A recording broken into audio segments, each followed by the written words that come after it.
ये है रूम है ये? हाँ ये वाला? हाँ। अच्छा, एक रूम ये है, वॉशरूम। वॉशरूम इसका ये है। अच्छा, लाइट जला।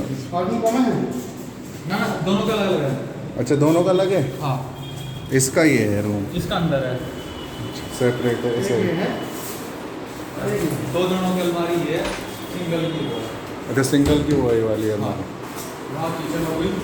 किचन वो है। हाँ, अच्छा, पंखा एसी के लिए, एसी विंडो एसी। लग जाएगा। अच्छा अच्छा। ये बालकनी है। भाई से बात करनी पड़ेगी, मैं सामने जहाँ तक मेरे को पता है, आगे का 8 ये बालकनी है, इधर है। हाँ हाँ।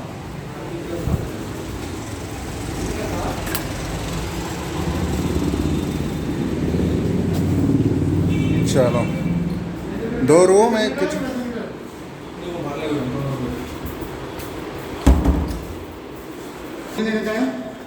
दोनों भाई से बात करनी पड़ेगी।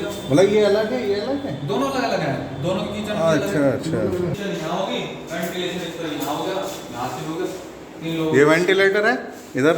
हाँ, इधर से भी निकल जाएगा किचन के, इधर से भी एडजस्ट लगवा लो। अच्छा अच्छा, ये क्या है इधर? ये सॉफ्ट है। अच्छा अच्छा। इससे ऊपर एक फ्लोर हो रहा है। हाँ।